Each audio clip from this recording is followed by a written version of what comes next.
കർത്താവിൻ്റെ മഹത്വമുള്ള നാമം വാഴ്ത്തപ്പെടുമാറാകട്ടെ. അനുഗ്രഹീതമായ ഈ നല്ല പ്രഭാതത്തിനായിട്ട് കർത്താവിന് സ്തോത്രം ചെയ്യുന്നു. ഈ പ്രഭാത സന്ദേശം കേൾക്കുന്ന എല്ലാ പ്രിയപ്പെട്ടവർക്കും വീണ്ടും വരുന്നവനായ ക്രിസ്തയേശുവിൻ്റെ നാമത്തിൽ എൻ്റെ പ്രഭാത വന്ദനങ്ങളെ ഈ നിമിഷം അർപ്പിക്കുകയാണ്. പ്രാർത്ഥനയോട് ദൈവാശ്രയത്തോടും കൂടെ ഈ സന്ദേശത്തിലേക്ക് നിങ്ങളുടെ ശ്രദ്ധയെത്തിരിക്കുന്നു. 22-ാം സങ്കീർത്തനം അതിൻ്റെ 6-ാമത്തെ വാക്യം. ഞാനോ മനുഷ്യനല്ല, ഒരു കൃമി അത്രേ, മനുഷ്യരുടെ ധിക്കാരവും ജനത്താൽ നിന്ദിതനും തന്നെ. 22-ാം സങ്കീർത്തനം നമുക്ക് പരിചയമുള്ളതാണ്. പ്രത്യേകിച്ച് യേശുക്രിസ്തുവിനോടുള്ള ബന്ധത്തിൽ നടത്തുന്ന ഒരു പ്രവചന സങ്കീർത്തനവും കൂടിയാണ്. അതുകൊണ്ട് മശൈക സങ്കീർത്തനം എന്നൊരു പേര് ഈ സങ്കീർത്തനത്തിനകത്തുണ്ട്. യേശുവിൻ്റെ ക്രൂശീകരണത്തോട് ബന്ധപ്പെടുത്തി കണക്ട് ചെയ്യുന്ന ഒരു സങ്കീർത്തനമാണിത്, അല്ലേ? അപ്പോൾ ഇതിനെ യേശു കർത്താവിനെ കുറിച്ച് പരാമർശിക്കുന്ന ഭാഗങ്ങളും കൂടെ നമ്മൾ ഇതിനകത്ത് മനസ്സിലാക്കേണ്ടതാണ്. അതിനോട് ചേർന്ന് ചിന്തിക്കാൻ പറ്റുന്നൊരു വാക്യമാണ് നമ്മൾ ഇന്ന് പ്രഭാതത്തിൽ വായിച്ചത്. അപ്പോൾ ഇവിടെ പറയുന്ന വാക്ക് ശ്രദ്ധിച്ച്, ഞാനോ മനുഷ്യനല്ല, ഒരു കൃമി അത്രേ, മനുഷ്യരുടെ ധിക്കാരവും ജനത്താൽ നിന്ദിതനും തന്നെ. അപ്പോൾ ഈ ഭാഗം നമ്മൾ വായിക്കുന്ന സമയത്ത് ആ വാക്കിൻ്റെ അവസാന ഭാഗം ഇങ്ങനെയാണ് പറയുന്നത്: ജനത്താൽ നിന്ദിതനായി തീർന്ന ഒരവസ്ഥ. അവിടെ ദാവീദിനാൽ രചിക്കപ്പെടുന്ന ഒരു സങ്കീർത്തനമാണിത്. ദാവീദ് തന്നെ ആ ഭാഗത്തെ പറയുന്നതായിട്ട് നമുക്ക് മനസ്സിലാക്കാൻ കഴിയുന്നുണ്ട്. നിന്ദിക്കപ്പെടുന്ന ഒരവസ്ഥ, അല്ലേ?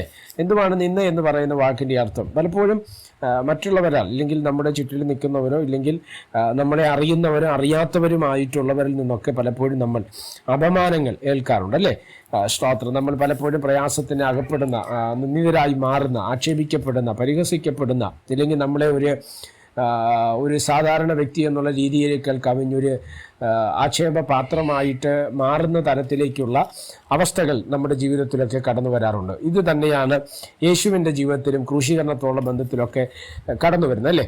യെശയ്യാ പ്രവാചകന്റെ പുസ്തകം 53-ാം അധ്യായത്തിൻ്റെ 3-ാമത്തെ വാക്യം നിങ്ങളൊന്ന് ശ്രദ്ധിച്ച്, അവൻ മനുഷ്യരാൽ നിന്ദിക്കപ്പെട്ടും ത്യജിക്കപ്പെട്ടും വ്യസനപാത്രമായും രോഗം ശീലിച്ചവനായും ഇരുന്നു. അവനെ കാണുന്നവർ മുഖം മറച്ചു കളയത്തക്ക വിധം അവൻ നിന്ദിതനായിരുന്നു, നാം അവനെ ആദരിച്ചതുമില്ല. ശ്രദ്ധിച്ച്, 2 വാക്കുകൾ അവിടെ ശ്രദ്ധിക്കുന്നു: മനുഷ്യരാൽ നിന്ദിക്കപ്പെട്ടും ത്യജിക്കപ്പെടുന്ന ഒരവസ്ഥ. അടുത്ത് പറയുന്ന വാക്കിതാണ്, അവനെ കാണുന്നവർ മുഖം മറച്ചു കളയത്തക്ക വിധം അവൻ നിന്ദിതനായി തീർന്നു. അപ്പം നിന്ദിക്കപ്പെടുന്ന അവസ്ഥ എന്ന് പറഞ്ഞു കഴിഞ്ഞാൽ തല നിവർത്താൻ കഴിയാത്തൊരവസ്ഥ അതിനകത്ത് വരുന്നതായിട്ട് നമ്മൾ മനസ്സിലാക്കേണ്ടത് ആവശ്യമാണ്, അല്ലേ? അപ്പം മനുഷ്യർ കണ്ടാൽ മുഖം മറച്ചു കളയത്തക്ക രീതിയിൽ നിന്ദാപാത്രമായിട്ട് യേശു മാറി എന്നുള്ളതാണ് നമ്മൾ അവിടെ ആ ഭാഗത്ത് നിന്ന് വായിക്കേണ്ടത്. സ്തോത്രം. എന്നാൽ ശ്രദ്ധിക്കപ്പെടേണ്ട ഒരു കാര്യം ഞാൻ പറയാം, അല്ല, അങ്ങനെ നിന്ദാപാത്രമായതുകൊണ്ടാണ് സ്തോത്രം ഏറ്റവും അധികം താഴ്ചയിലേക്ക് യേശു മാറിയതിൻ്റെ ഒരു റിസൾട്ട് എന്ന് പറയുന്നത് ഏറ്റവും മേലായ നാമം അവന് നൽകി. സ്തോത്രം. പിതാവാം ദൈവം യേശു കർത്താവിനെ ആദരിക്കുന്ന ഒരു ഭാഗത്ത് നമുക്ക് മനസ്സിലാക്കുവാൻ തക്കവണ്ണം കഴിയപ്പെടുന്നുണ്ട്, അല്ലേ? സ്തോത്രം. എന്നെ ശ്രദ്ധിക്കുന്ന പ്രിയമുള്ളവരെ, നമ്മൾ മനസ്സിലാക്കേണ്ട ഒരു കാര്യം ഇതാണ്: ദൈവം നമ്മൾ ഒരിക്കലും തള്ളിക്കളയത്തില്ല. മനുഷ്യർ നിന്ദിക്കപ്പെടുമ്പോൾ, ഇല്ലെങ്കിൽ നമ്മളെ ഒരു നിന്ദാപാത്രമായി ഇവൻ ഇങ്ങനെയാണല്ലോ, ഇല്ലെങ്കിൽ അവൻ അങ്ങനെ ആയിപ്പോയല്ലോ എന്നൊക്കെ പറയുന്ന സാഹചര്യങ്ങൾ നമ്മുടെ ജീവിതത്തിൽ കടന്നു വന്നാൽ അത് നല്ലതെന്ന് ചിന്തിക്കുക. കാര്യം കർത്താവ് അനുഭവിച്ച വേദനയോട് അത് അത്രത്തോളം നമുക്ക് ആർക്കും അനുഭവിക്കാൻ കഴിയത്തില്ല. എന്നാൽ എവിടെയെങ്കിലുമൊക്കെ അതിൻ്റെ ഒരു മേഖലയിൽ എത്തുവാൻ നമുക്ക് കഴിഞ്ഞാൽ നമ്മൾ ഭാഗ്യവാന്മാരാണ്. സ്തോത്രം എന്നുള്ളത് നമ്മൾ ശ്രദ്ധിക്കപ്പെടേണ്ടതുമാണ്. വായിച്ച് എബ്രായ ലേഖനം 13-ാം അധ്യായത്തിൻ്റെ 13-ാമത്തെ വാക്യം നിങ്ങളൊന്ന് ശ്രദ്ധിച്ച്, ആകയാൽ നാം അവന്റെ നിന്ന ചുമന്നുകൊണ്ട് പാളയത്തിന് പുറത്ത് അവന്റെ അടുക്കൽ ചെല്ലുക. സ്തോത്രം. എന്തുവാ പാളയത്തിന് പുറത്ത് പോകേണ്ടി വരുന്ന ഒരു അവസ്ഥ എന്നുള്ളത് അറിയാവോ? സ്തോത്രം. പഴയ നിയമത്തിനകത്ത് ദൈവകൽപ്പന ലംഘിക്കപ്പെട്ടാൽ, അല്ല, ന്യായപ്രമാണത്തിന് വിരോധമായി ആരെങ്കിലും പ്രവർത്തിച്ചാൽ അവനെ പാളയത്തിന് പുറത്തു കൊണ്ടുപോയി കല്ലെറിഞ്ഞു കൊന്നുകളയുന്ന ഒരു ക്രമീകരണം പഴയ നിയമത്തിൽ ന്യായപ്രമാണത്തോട് ബന്ധപ്പെട്ട് നമുക്ക് മനസ്സിലാക്കുവാൻ തക്കവണ്ണം കഴിയുന്നുണ്ട്. അപ്പൊ പാളയത്തിന് പുറത്തു പോകുക എന്ന് പറയുന്നത് അത് നിന്ദിക്കപ്പെടുന്ന ഒരു അവസ്ഥയാണ്. അവൻ പഴയ നിയമത്തിൽ ഇസ്രായേൽ സഭയിൽ നിന്ന് അവൻ പുറത്താണ്, അവൻ മരണത്തിന് യോഗ്യനാണ്. എന്നാൽ ഇവിടെ പറയുന്ന വാക്ക് നിങ്ങൾ ശ്രദ്ധിച്ച്, എബ്രായ ലേഖനം 13-ാം അധ്യായത്തിൽ എന്താ പറഞ്ഞ്? നാം അവന്റെ നിന്ന ചുമന്നുകൊണ്ട് പാളയത്തിന് പുറത്ത് അവന്റെ അടുക്കൽ ചെല്ലുക. എന്നെ ശ്രദ്ധിക്കുന്ന പ്രിയമുള്ളവരെ, നമ്മൾ ഇന്ന് പ്രഭാതത്തിൽ മനസ്സിലാക്കേണ്ട ഒരു പ്രധാന കാര്യം, നമ്മൾ നിന്ന ചുമക്കുന്നവരാണെങ്കിൽ പാളയത്തിന് പുറത്ത് നമ്മോട് കൂടെ നിൽക്കാൻ പറ്റുന്ന, ഇല്ലെങ്കിൽ നമ്മളെ ബലപ്പെടുത്തുന്ന, നമ്മളെ ശക്തീകരിക്കുന്ന ഒരുവൻ അവിടെ നിപ്പുണ്ട്. അവൻ നമ്മുടെ നാഥനാണ്, അവൻ നമ്മുടെ രക്ഷകനാണ്. 1 പത്രോസിന്റെ ലേഖനം 4-ാം അധ്യായത്തിലേക്ക് നിങ്ങൾക്കൊന്ന് വരാമോ? സ്തോത്രം. അവിടെ നമ്മൾ വായിക്കുന്ന അതിന്റെ 13-ാമത്തെ വാക്യം നമ്മൾ പഠിക്കുമ്പോൾ 13-14 വാക്യങ്ങൾ നിങ്ങൾ ശ്രദ്ധിക്കണം. അവിടെ ഇങ്ങനെ പറയുന്നു: ക്രിസ്തുവിന്റെ കഷ്ടങ്ങൾക്ക് പങ്കുള്ളവരാകും തോറും സന്തോഷിച്ചു ധരിച്ചുകൊള്ളുവീൻ.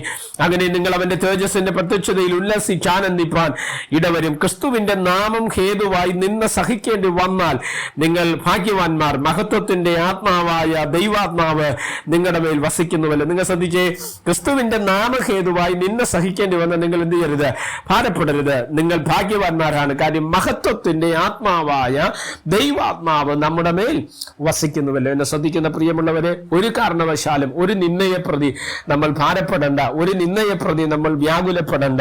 എന്നെ നിങ്ങളെ സഹായിക്കുന്ന ഒരു കർത്താവ് നമുക്ക് വേണ്ടിയുണ്ട്. കാരണം മഹത്വത്തിന്റെ ആത്മാവായ ദൈവാത്മാവ് നമ്മുടെ മേൽ വസിക്കുന്നത് കൊണ്ട് നിന്നയെ അത് സന്തോഷപൂർവ്വം സഹിച്ച് ക്രിസ്തീയ ജീവിതത്തിൽ ഒരു വിജയകരമായ തലത്തിലേക്ക് നമ്മൾ എത്തിക്കുവാൻ ദൈവശക്തനാണ്. മാത്രമല്ല ദൈവരാജ്യത്തിന്റെ അവകാശിയായി മാറ്റുവാൻ ദൈവശക്തിയുള്ളവനാണ്.